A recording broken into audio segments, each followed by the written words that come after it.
제가 어느 목사님을 잘 알고 있는데, 목사님은 시청각 장애인들을 돕는 분들입니다. 목사님 이제 본인도 몸이 별로 안 좋으세요. 아주 심한 통증을 앓고 있는 그런 질병을 가지고 있습니다. 그런데 이번에 시청각 장애를 가진 분들 가운데 미술에 재능이 있는 분이 있습니다. 이해가 되세요? 시청각입니다. 보지도 못하고 듣지도 못하는 분인데 그림을 정말 잘 그리는 사람이 있습니다. 우리는 참 신기하죠. 그런데 이제 저도 놀랐어요. 아니, 시청각이 전부 다 장애가 있는데 어떻게 그림을 그릴 수 있을까? 근데 그린 걸 저한테 보여왔는데 너무 잘 그렸어요. 근데 이분들의 그림을 전시할 공간이 없어서 전시한 공간을 열심히 찾고, 그래서 이제 안산에서 이제 이렇게 시청각 장애인들을 위한 미술 전시회를 이렇게 돕는 것을 보았습니다. 목사님 되게 힘들고 또 몸이 아픈 분임에도 불구하고 서로 돕는 사는 모습에 참 감동을 받았습니다. 저도 목사님 때문에 특별히 알게 됐는데, 우리나라는 시각장애인들은 따로 부서가 있어요. 그리고 농아인들도 부서가 있어요. 그런데 이 시청각 장애인들을 위해서는 아무런 재단도 없는 거예요. 그런데 전국에 이렇게 시청각 장애인들이 있음에도 불구하고 그런 일이 없으니까 목사님 동분서주하면서 그들을 돕는 모습을 보면서 참 감사하기도 하고 고맙기도 하고 또 죄송스럽기도 하는 그런 마음을 늘 갖고 있습니다.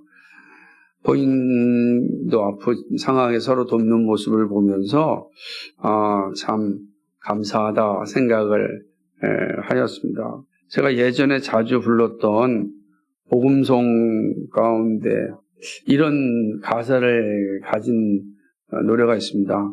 누군가 널 위해 기도하네 라는 것입니다. 아마 제가 이 노래를 가장 많이 불렀을 때 좀 어렵고 힘든 상황이었던 것 같아요. 근데 마치 저 혼자 이 세상에 있는 것처럼 느꼈던 시대가 참 많았습니다. 그 시간들이 결혼하기 전에 총각 때였겠죠. 근데 그때 이 찬양 참 많이 불렀거든요. 누군가 널 위해 기도하네. 근데 얼마나 큰 힘이 되는지 몰라. 그렇구나. 그런데 실제로 제가 총각 때 다녔던 교회, 지금 이제 그 교회가 이름이 이제 바뀌어가지고 좀 속상한데, 그 교회 지하실에 기도실이 있었는데, 어느 날 새벽이 아니 저녁에 놀다가 제가 주로 교회에서 잠을 자주 잤거든요. 그래서 교회 가서 잠을 자러 기도실에 내려갔는데, 저 앞에서, 기도실 앞에 강대상이 큰 데 앞에서 한 집사님이 정말 열심히 기도하시는 거예요. 근데 기도하는데 제 이름이 나오는 거예요. 그러면서 제가 그때도 이제 목사가 되겠다고 늘 얘기하고 다녔기 때문에 상황은 어렵고 힘들지만 아무것도 없지만 그래도 하나님께서 분명히 목사로서의 소명을 주셨으니까 꼭 부여잡고 가야 되는데 현실은 계속해서 현실은 막으니까 그때마다 갈등이 되게 심하였고 혼란스러웠던 시간들이 참 많았습니다. 근데 그때 그 기도가 저의 영혼을 완전히 깨운 거예요. 지금도 그분 잘 모르겠어요. 왜냐하면 깜깜한 상태니까, 불 끄고 기도했으니까. 앞에서 기도하는데 저를 놓고 기도하는데 제가 눈물이 펑펑 나가지고 그 기도실에 있을 수가 없었어요. 그래서 그냥 나오면서 이제 이 노래가 누군가 널 위해 기도하네 라고 하는 이 가사가 정말로 피부적으로 이렇게 온 거죠. 근데 모르니까. 하지만 그 모르는 집사님이 이제 기도했던 것들이 제 영혼 속에 가득 남아있는 거예요. 그게 됩니다. 돕는 자가 있다는 건 정말 큰 힘이 됩니다. 나 혼자가 아니라 돕는 자가 있다는 게 얼마나 큰 힘이 되는지 모릅니다.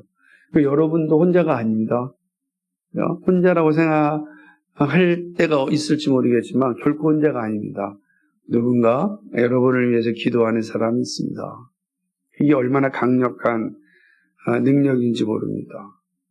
저는 어쩌면 그 보이지 않는, 알지도 못하는 한 분의 기도가 오늘 저를 만든 그런 길이 아니었을까 생각을 합니다. 감사한 거죠. 이스라엘 백성에게 있어서도 이렇게 돕는 지도자가 있었습니다. 바로 모세이죠. 이스라엘은요, 참 하나님의 큰 사랑을 받았음에도 불구하고 연약하여서 늘 하나님을 망각하는 그런 자리에 섭니다. 이게 은혜를 그렇게 받았으면은 그 은혜를 기억하며 살아야 될 텐데 우리의 모습이 그러지 못합니다. 어제 큰 사랑을 받았어도 오늘 조금 어려움이 오면 그 사랑을 잊어버린 경우가 비일비재합니다. 그런 모습들이 이제 이스라엘에도 있었습니다. 그 대표적인 모습이 우리가 살펴보았던 금송아지 사건입니다. 금송아지를 하나님으로 삼고 섬기는 이스라엘의 모습들은 하나님 편에서 볼 때는 끔찍하고 가슴 아픈 일이 아닐 수 없습니다. 하나님은 이러한 이스라엘 백성들의 죄에 대하여 심판하기로 작정하셨습니다. 모세가 하나님께 그 말을 들을 때 의심하였지만 반신반의하였지만 직접 산에서 내려와서 현장을 보니까 부정할 수 없는 겁니다. 얼마나 모세가 화가 났으면 하나님께 받은 두 돌판을 던져버렸겠습니까? 그러니까 눈앞에서 펼쳐진 그 끔찍한 우상 숭배 현장을 보았을 때 모세는 그 두 돌판을 이스라엘 백성들에게 선물로 줄 자신이 없었습니다. 다 그냥 깨어 부셔버리고 마른 것입니다. 모세가 이렇게 함으로써 하나님의 마음을 진노된 그 마음을 진정시키기는 하였지만 그렇다고 해서 하나님의 심판이 취소된 건 아닙니다. 모세는 이 사실을 잘 알고 있었기 때문에 하나님께 탄원합니다. 그것이 오늘 말씀입니다. 모세가 두 돌판을 던진 후 회개하지 않은 이스라엘 사람들 3,000명을 처형한 이후에 그 다음 날 이 이스라엘 백성들 앞에 서서 모세가 선언합니다. 너희들이 큰 죄를 지었다라고 이제 말씀하는 거죠. 3,000명이 죽어야 될 큰 죄입니다. 그러나 아직 하나님의 심판은 끝난 게 아닙니다. 이게 이제 중요한 요소가 되는 것이죠. 이 말은 하나님의 심판을 피할 수 없다라고 하는 선언입니다. 너희들이 큰 죄를 졌다. 하나님 앞에 큰 죄를 졌다. 하나님은 공의로우신 분이라 그 큰 죄에 대하여 반드시 심판한다. 너희들은 그 죄를 피할 수가 없다라고 하는 것입니다. 이 사실을 잘 알았던 이 모세는 이스라엘 백성들을 속죄하기 위하여 하나님께 다시금 나아갑니다. 내가 하나님께 나아가서 하나님의 속죄를 받기를 원한다. 혹시라도 내가 이스라엘 백성들을 위한 속죄가 될까 하는 마음으로 올라간다라고 말합니다. 그러니까 모세가 속죄의 제물이 되어서 하나님께로 올라가서 하나님이 자신을 보고 이스라엘을 용서해 줄 수 있을지 혹 기대하는 마음으로 올라간다라고 하는 것입니다. 왜 혹시라도라고 하는 말을 썼을까? 이것은 용서의 주권이 자기에게 있지 않고 하나님에게 있다라는 걸 선언하는 겁니다. 그러니까 내 마음은 너희들 용서하고 싶은 건데 그러나 용서의 주권은 나에게 있는 게 아니라 하나님에게 있다. 그런데 혹시라도 하나님께서 용서하신다면 우리가 용서받을 것이다 라고 이야기를 하는 것입니다. 그리고 이제 하나님께 나가서 기도합니다. 이게 지금 30절, 31절, 32절입니다. 지금 이야기하는 것이죠. 이스라엘 백성이 금신상을 만들고 하나님께 큰 죄를 범하였습니다. 저는 너무 슬픕니다 라고 이야기합니다. 이 장면이 재밌죠. 그러니까 하나님 앞에 서가지고서 하나님 정말로 저 속상해 죽겠습니다. 이스라엘이 큰 죄를 지었습니다 라고 인정을 합니다. 그러나 하나님 이스라엘 용서해 주십시오. 인정합니다. 이들 죄를 졌습니다. 그러나 하나님 이스라엘을 용서해 주십시오 라고 요청을 하는 것입니다.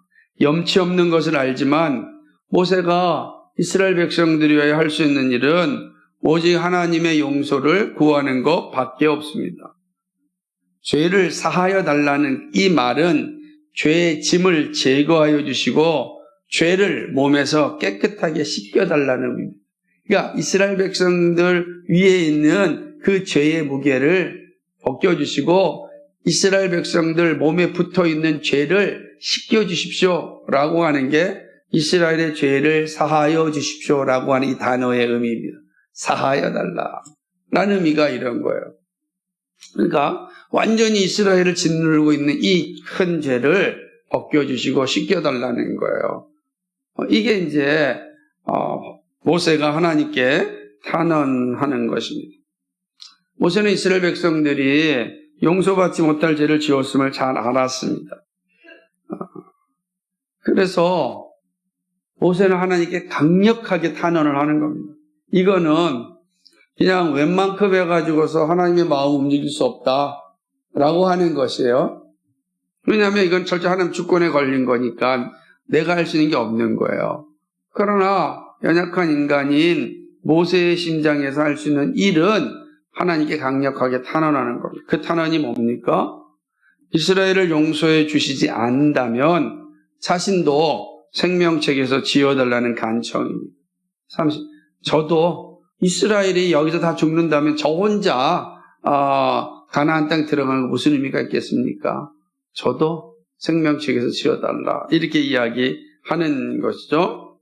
주께서 기록하신 책이라고 하는 건 시편 69편 28절에는 생명책이라 기록되어져 있고 예수님은 누가복음 10장 20절에서는 하늘에 기록된 이름이라는 말로 이 모세의 말을 확인합니다.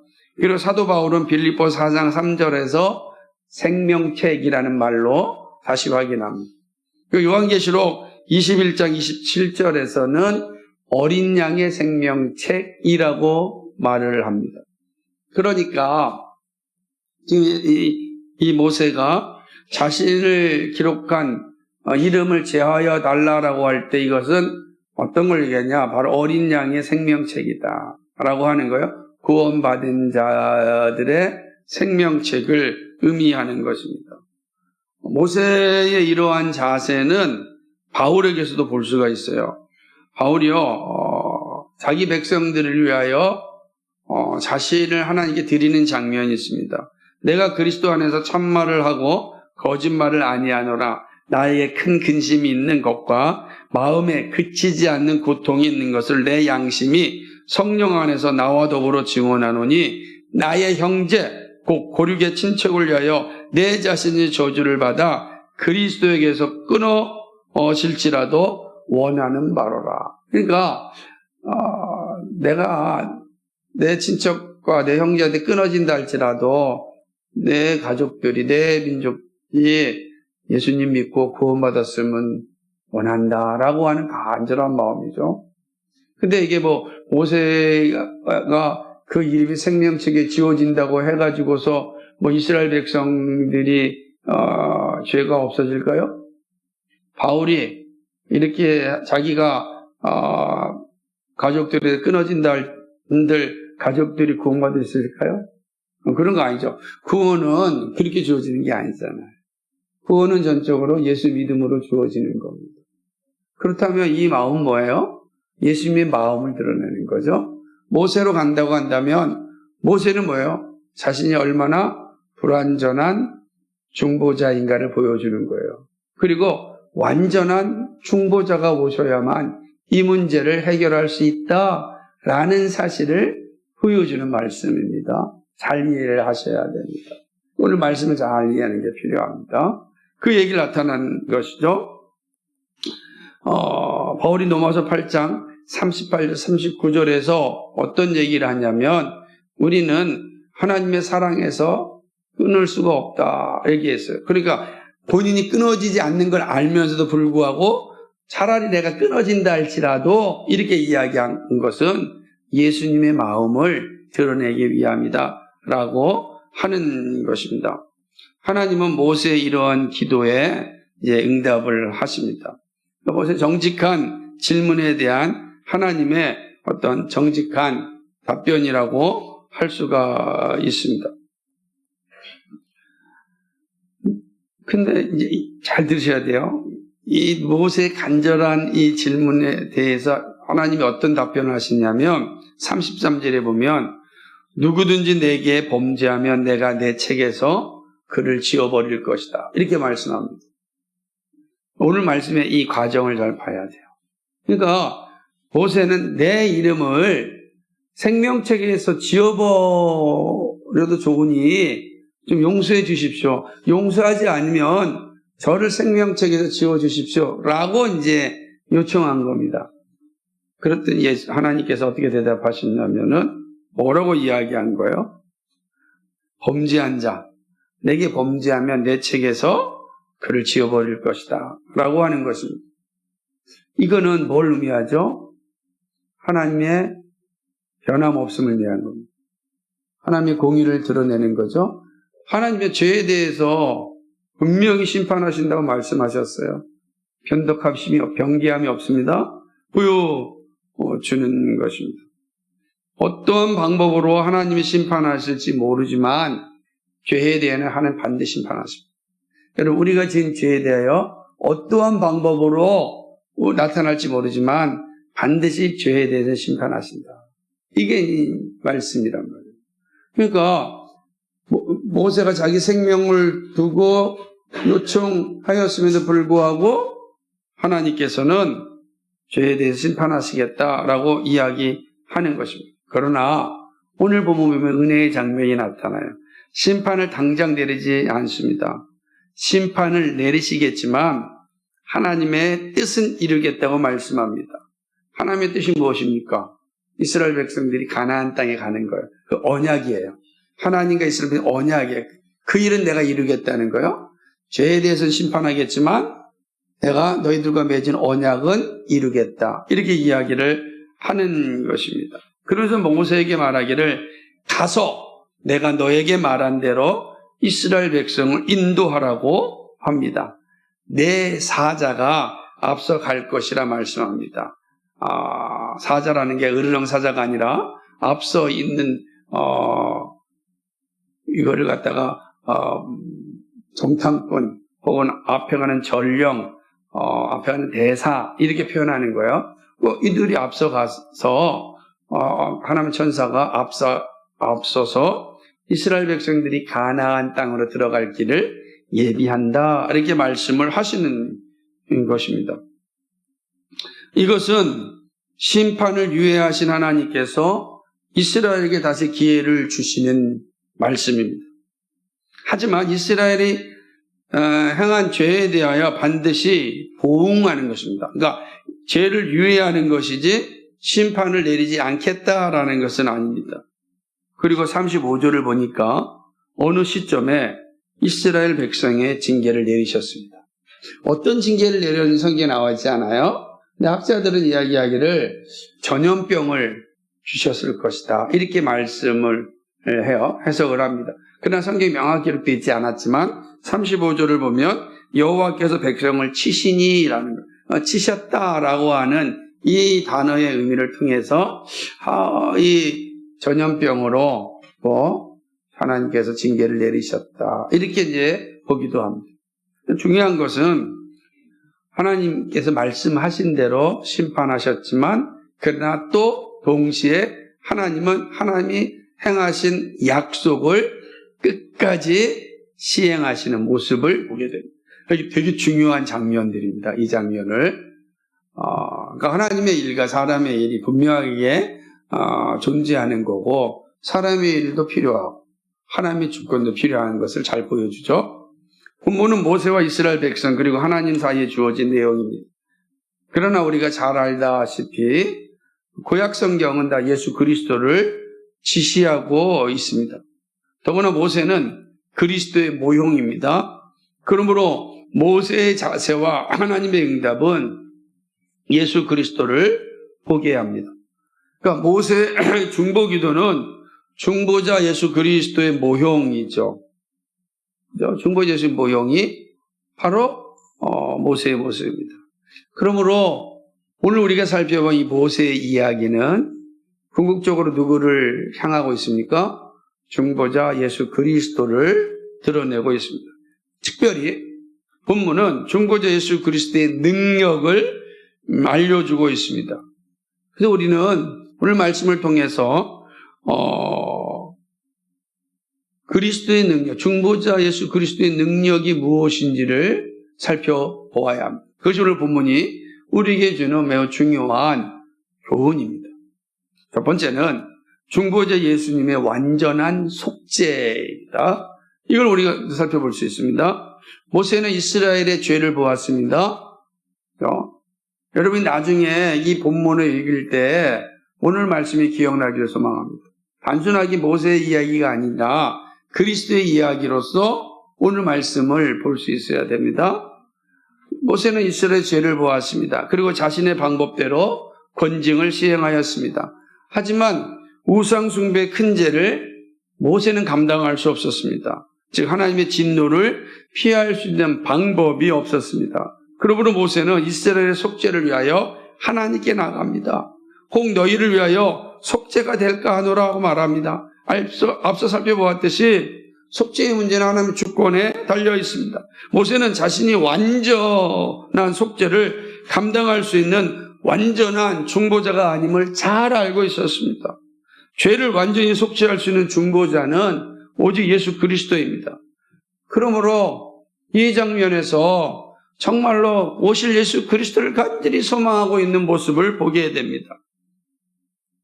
사람의 힘과 방법으로 사람의 죄를 속죄할 수 없습니다. 왜냐하면 이 문제를 해결할 수 있는 중보자는 오직 한 분이기 때문에 그렇습니다. 더군다나 온전한 속죄 제사를 드릴 수 있는 대제사장입니다. 그리고 대제사장이자 그는 흠없는 대제사장이어야 합니다. 그러야 백성들의 죄를 속죄할 수가 있는 겁니다. 그러면서 중보자이어야 합니다. 왜 그렇습니까? 하나님과 사람 사이의 관계를 회복할 수 있는 이는 오직 중보자만이 할 수 있기 때문에 그렇습니다. 그런데 모세는 불완전하였습니다. 더군다나 이스라엘 대제사장인 아론도 불완전하였습니다. 불완전할 뿐만 아니라 그는 이미 죄 짓는 자리에 있었습니다. 그런 대제사장 아론이 어떻게 속죄를 감당할 수 있겠습니까? 불가능하게 한 것이죠. 그러므로 이스라엘의 죄를 온전히 해결할 수 있는 길은, 그리하여 약속의 땅에 들어갈 수 있게 하는 일은 완전한 대제사장이자 중보자가 와야 하는 것입니다. 바울은요, 히브리서에서 이 사실을 분명하게 보여주고 있습니다. 히브리서 5장 11절과 12절에서 이렇게 말씀합니다. 그리스도께서는 장래 좋은 일의 대제사장으로 오사 손으로 짓지 아니한 것, 곧 이 창조에 속하지 아니한 더 크고 온전한 장막으로 말미암아 염소와 송아지의 피로 하지 아니하고 오직 자기의 피로 영원한 속죄를 이루사 단번에 송수에 들어가셨느니라. 아멘. 그리스도께서는 장래 좋은 일의 대제사장으로 오사 그랬습니다. 그리고 오직 자기의 피로 영원한 속죄를 이루사라고 기록하고 있는 겁니다. 누구만요? 예수 그리스도가 대제사장이시고 흠없는 대제사장으로서 그 예수 그리스도가 바로 영원한 속죄를 이루셨다라는 것입니다. 뿐만 아니라 히브리서 9장 15절에 이로 말미암아 그는, 그리스도는 새 언약의 중보자시니 이는 첫 언약 때 범한 죄에서 속량하려고 죽으사 부르심을 입은 자로 하여금 영원한 기업의 약속을 얻게 하려 하심이니라. 아멘. 그리스도는 누구라고요? 새 언약의 중보자이시다. 그러니까 자, 이렇게 보십시오. 그럼 히브리서가 이야기하길 그리스도는 누구냐? 바로 대제사장이에요. 흠없는 대제사장이에요. 자기의 피로 속죄를 이루실 분이에요. 근데 그분은 누구예요? 언약의 중보자이시다 라고 하는 겁니다. 이 사실을 그대로 모세에게 살펴보면 모세도 이 이스라엘 백성들의 죄에 대하여, 그때는 이스라엘 백성 전체가 온 인류였으니까 이스라엘 백성들의 죄에 대하여 하나님께서 심판하셔야 됩니다. 이걸 막을 수 있는 길은 사람에게는 없어요. 그래서 모세가 하나님께 나아가서 자기의 생명을 바쳐서 용서해달라고 요청을 합니다. 그러나 모세는 흥 있는 사람입니다. 그래서 모세의 죽음으로 우리의 속죄가 이루어질 수 없습니다. 더군다나 모세는 새 언약의 중보자가 아닙니다. 그러므로 이 장면은 볼 때마다 뭘 보여줍니까? 그럼 어떻게 됩니까? 오실 예수 그리스도를 소망하는 거예요. 예수 그리스도가 오셔야만 인류의 문제를 해결할 수가 있구나 라고 하는 거예요. 잠시 심판을 유예되었어도 유예된 거예요. 반드시 심판이 이루어야 되는데 이 심판을 피할 길은 오직 중보자 예수 그리스도 밖에 없다는 거예요. 그래서 사도 바울이 디모데에게 보내는 편지에서 중보자가 누구이고 중보자의 사명이 무엇인지를 분명하게 이야기합니다. 디모데전서 2장 5절과 6절에 보면 하나님은 한 분이시요 또 하나님과 사람 사이에 중보자도 한 분이시니 곧 사람이신 그리스도 예수라. 그가 모든 사람을 위하여 자기를 대속물로 주셨으니 기약에 이르러 주신 증거니라. 기약에 이르러 주신 증거니라. 이미 모세에게 보여줬던 그 모습이 바로 예수 그리스도 안에서 이루어진 겁니다. 그리고 예수 그리스도가 중보자로 오셨고 대제사장으로서 자기의 피로 인류의 속죄를 이루신 겁니다. 그러므로 중보자의 능력이 뭐냐? 중보자 예수 그리스도의 큰 능력이 뭐냐? 완전한 속죄를 이루시는 능력이다 라고 하는 것입니다. 인간이 지은 죄는 사람의 힘으로 해결할 수가 없습니다. 오직 중보자 예수 그리스도의 속죄의 은혜가 있어야 합니다.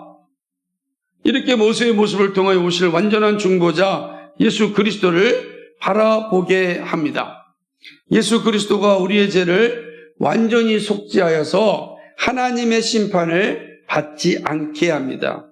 예수님이 완전히 속죄하셨기에 하나님은 용서하지 않을 수 없습니다. 왜? 죄가 없잖아요. 죄가 없으니까 심판을 낼 수가 없는 거예요. 죄가 있어야 심판을 내릴 거 아니겠어요? 그런데 예수님이 다 속죄하셨어요. 그러므로 심판을 내릴 수가 없는 겁니다. 이렇게 예수 믿는 사람은 중보자 예수 그리스도의 속죄로 완전한 구원을 받습니다. 그리고 약속된 천국을 유업으로 받습니다. 이것이 예수님을 믿는 여러분이 받은 복입니다. 예수님으로 말미암아 우리의 모든 죄가 다 속죄되었습니다. 그러므로 하나님은 우리를 용서하실 수밖에 없어요. 왜? 우리에게는 죄가 없기 때문입니다. 그리고 우리는 하나님 나라를 천국으로, 하나님 나라를 유업으로 받습니다. 이 놀라운 은혜가 예수 믿는 우리에게 있는 겁니다. 여러분에게 주어진 이 놀라운 은혜가 여기에 있습니다. 이 복을 만끽하시기 바랍니다. 두 번째는 중보자의 그리스도의 능력은 어떤 것인가? 바로 예수님의 정직한 공의입니다. 중보자 예수 그리스도의 놀라운 능력은 이 정직한 공의, 완전한 공의에 있다라고 하는 것이죠. 중보자 예수님의 완전한 속죄를 보았습니다. 그러나 우리는 여기서 완전한 공의를 이루신 예수님을 보아야 합니다. 이 모습은 모세를 통하여 말씀하여 주십니다. 모세는 이스라엘의 죄에 대해서 변명하지 않았습니다. 슬프고 가슴 아팠습니다. 이스라엘이 우상을 만들고 숭배한 거, 이거 돌이킬 수 없는 죄입니다.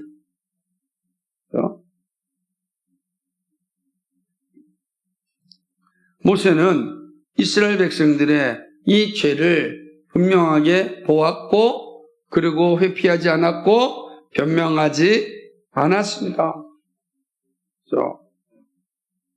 이스라엘 우상을 만들고 숭배한 것은 있을 수 없는 일이기 때문에 그렇습니다. 근데 이스라엘이 일을 하였습니다. 31절은 아주 독특한 표현이 기록되어 있습니다. 뭐냐면은 한번 읽어볼까요? 시작. 모세가 여호와께서 다시 나아가 여짜오되 슬프도소이다. 이 백성이 자기들을 위하여 금신을 만들어 싸우니 큰 죄를 나요. 여기서 중요한 게 뭐죠? 자기들을 위하여 금신을 만들었다는 거예요. 하나님을 위한 것이 아닙니다. 명목상 만들어서 우리의 신이라고 하였지만 사실 누구예요? 자기들을 위해서 만든 겁니다. 이게 중요한 겁니다. 그래서 모세는 이 일에 대해 큰 죄라 말한 겁니다. 큰 죄라. 십계명 전체를 어긴 죄입니다. 얼마나 큰 죄인지 모릅니다. 근데 이스라엘 백성들은 자기들의 만족, 자기의 욕망에 빠져서 죄인식이 없었습니다. 사람들은요, 자기 만족에 빠지면 좌우를 분간하지 못합니다. 죄에 대한 인식이 급격하게 떨어집니다. 그게 되는 거예요. 요즘 정치인 한다는 사람들, 좀 말을 한다는 사람 입에서 나오는 거침없고 추악한 언어들을 볼 때 다 자기 만족에 빠져 있으면 지금 자기가 무슨 말을 하고 있는지 분간하지 못하는 겁니다. 그러면 다른 사람의 마음을 아프게 하고 죄 짓는 자리로 가게 하는 것이죠. 자기 만족이 중요하니까 이스라엘 백성들도 자기 만족을 위하여 하나님이 필요한 겁니다. 하나님의 영광을 위해 사는 것이 아니라 자기 만족을 위하여 하나님이 필요한 겁니다. 예배도 자기 만족으로 채워야 합니다. 자기 중심의 신앙이 되어야 합니다. 그러니까 설교도 자기가 듣고 싶은 걸 듣고 원하는 겁니다. 설교는요, 내가 듣고 싶은 것을 듣는 게 아닙니다. 원하는 게 아닙니다. 또 목사가 하고 싶은 것을 하는 것이 설교가 아닙니다. 설교는 하나님의 뜻을 전하는 겁니다. 그건 때때로 내가 듣기 힘들 수도 있습니다. 듣기 거북할 수도 있습니다. 그러나 그것이 하나님의 말씀이기 때문에 들어야 합니다. 좋은 이야기, 편안한 이야기 해가지고 우리 으쌰으쌰 만들면 좋겠죠, 목사도. 아마 그런 일을 한다면 설교처럼 쉬운 게 없을 겁니다. 너무 쉬울 것 같아요. 내가 하고 싶은 얘기하고 여러분 듣고 싶은 얘기 한다면 하루에도 제가 수백 편의 설교를 만들어낼 수 있겠다, 이런 과장적인 이야기를 합니다. 할 수 있겠어, 사람 듣고 싶은 이야기. 그러나 우리의 설교는 그렇지 않아요. 하나님의 말씀을 전해야 되고 하나님의 말씀을 들어야 합니다. 그래야 우리가 자기 중심의 신앙이 빠지지 않고 하나님 중심의 신앙, 오직 그리스도 중심의 신앙으로 갈 수가 있는 것입니다. 근데 이스라엘 백성들이 이런 자기를 위하여 자기 중심 신앙에 빠졌습니다. 이스라엘이 범한 큰 죄입니다. 모세는 이 죄를 피하여 가지 않았습니다.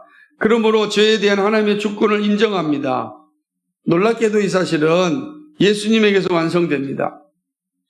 예수님은 사람들의 죄를 잘 알고 있었습니다. 그래서 회개하라고 외쳤습니다. 회개 없이 구원이 없기 때문입니다. 회개할 때 그 죄가 용서된다라고 강조하였습니다. 이 사실을 세례 요한이 증거하였습니다. 요한복음 1장 29절에 보면은 이튿날 요한이 예수께서 자기에게 나오심을 보고 이르되 보라 세상 죄를 지고 가는 하나님의 어린 양이로다.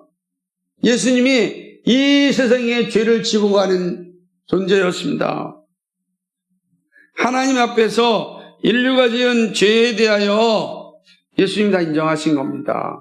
그리고 죄를 담당하시고 십자가에 죽으셨습니다. 죄 없으신 분이 인류의 죄를 짊어지시고 십자가에 가셨습니다. 하나님 앞에 죄인으로 쓰신 겁니다. 죄인입니다. 인정하신 거잖아요. 그리고 하나님의 공의를 만족시키셨습니다. 그로 십자가는 하나님의 공의를 만족하신 예수님의 공의입니다. 이게 십자가입니다. 그렇지 않겠어요? 예수님의 공의가 있기에 하나님의 용서를 받게 되었습니다. 그러므로 십자가는 예수님의 공의가 드러난 영광입니다. 우리가 죄에 대하여 죽은 것은 바로 예수님의 공의가 있기 때문입니다. 바울은 이 사실을 분명하게 증거합니다. 로마서 6장 10절과 11절에 그가 죽으심은 죄에 대하여 단번에 죽으시며 그가 살아계심은 하나님께 대하여 살아계심이니 이와 같이 너희도 너희 자신을 죄에 대하여 죽은 자요 그리스도 예수 안에서 하나님께 대하여 살아있는 자로 여길지어다. 아멘. 여러분은요 예수를 믿으십니까? 그렇다면 죄에 대하여 죽은 자입니다. 왜 죄에 대하여 죽으셨습니까? 예수님께서 우리의 모든 죄를 짊어지시고 죽으셨기 때문입니다. 세상 죄를 죽어는 어린 양으로서 그 죄를 짊어지시고 하나님 앞에서 죽으셨습니다. 하나님의 공의를 만족시켰습니다. 그러므로 예수를 믿는 우리는 더 이상 죄에 대하여 사는 자가 아닙니다. 죄에 대하여 죽은 자입니다.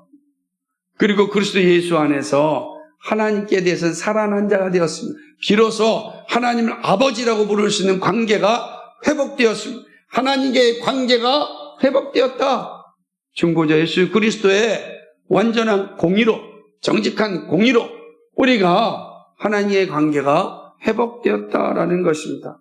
큰 죄를 지었지만, 용서받을 수 없는 죄를 지었지만 오직 예수 그리스도의 정직한 공의가 우리로 하여금 그 죄로부터 용서받게 하였습니다.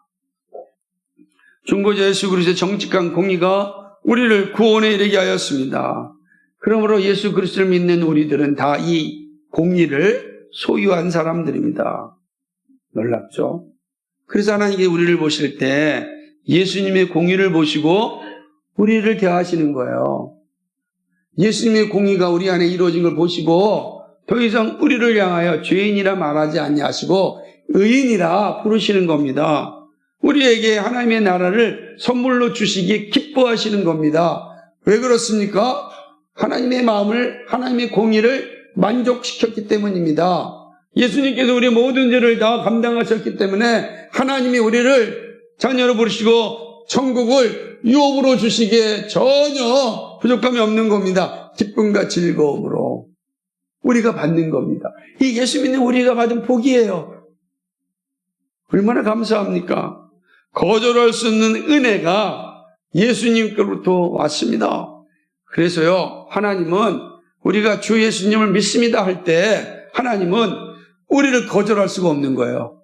우리가 주 예수님을 기도할 때 하나님은 거절할 수가 없는 거예요.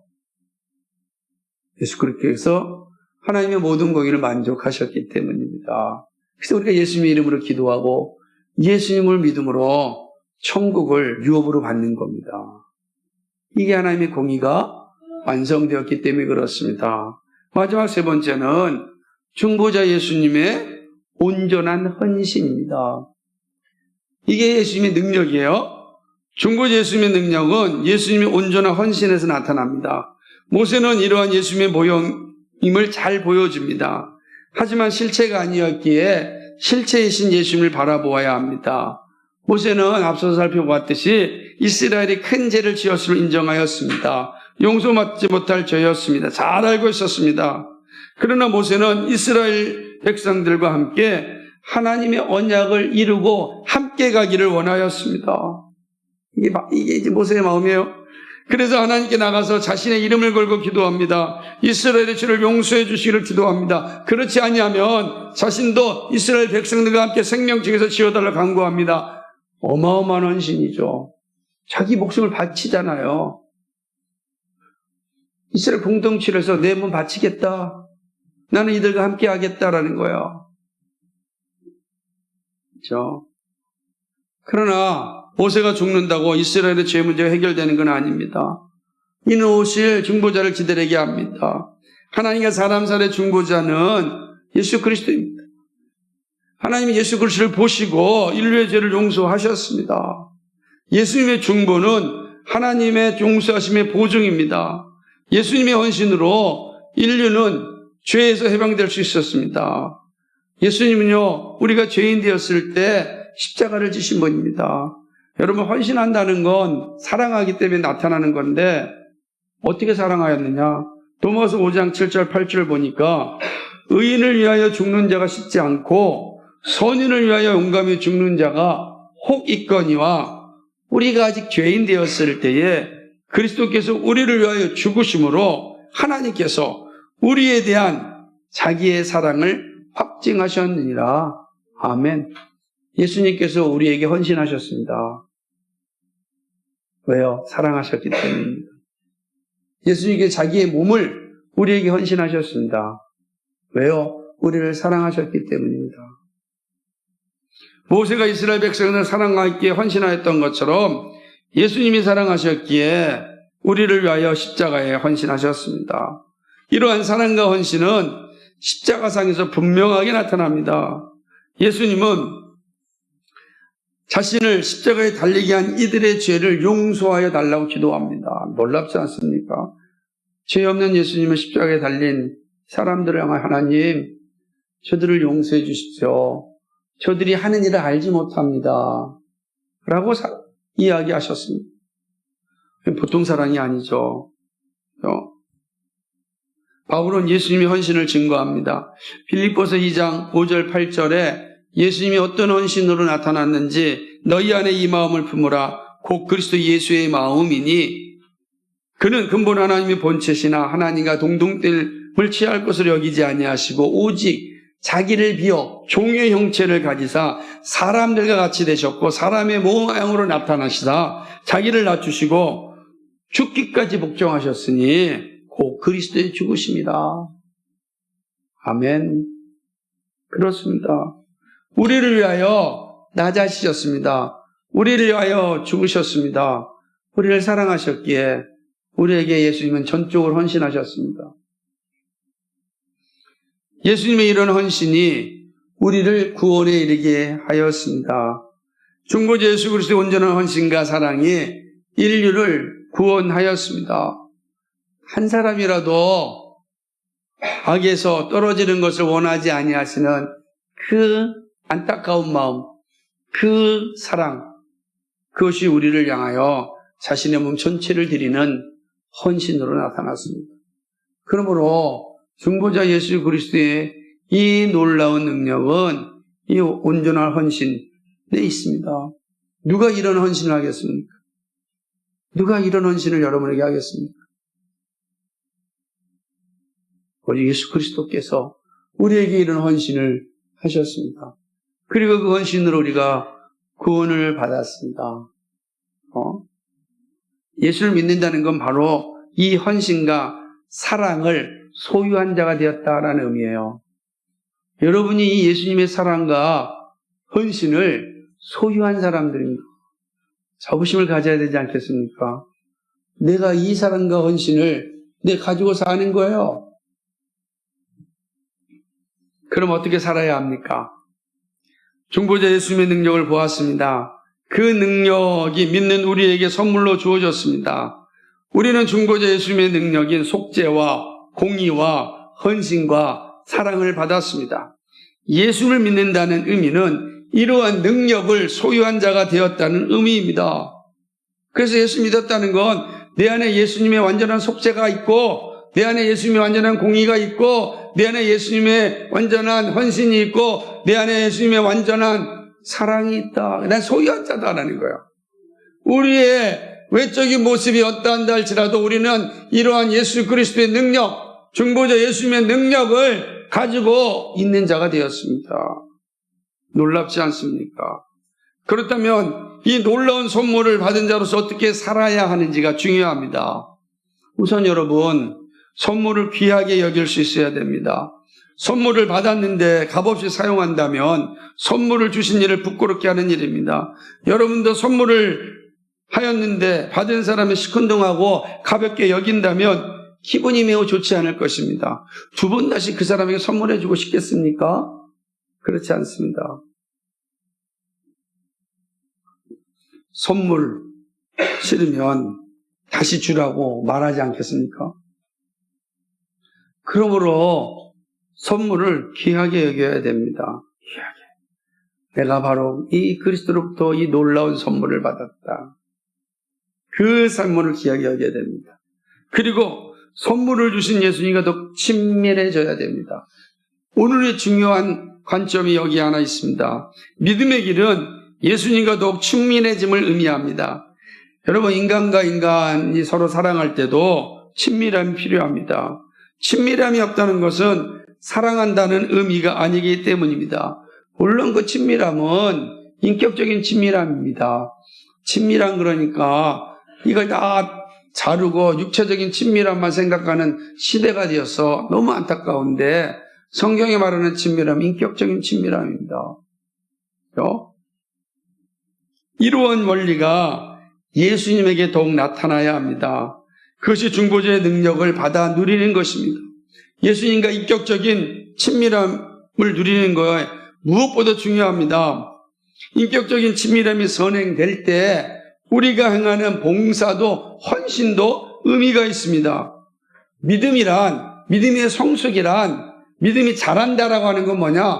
예수님과 이런 친밀함이 깊어진다는 거예요. 예수님을 더 알고 싶어하는 마음이 강해진다는 거예요. 그래서 예수님께 더 가까이 가고 싶은 거예요.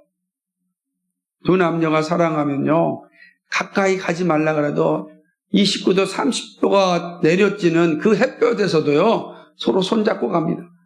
30도에 36도 36도 손이요 펄펄 끓는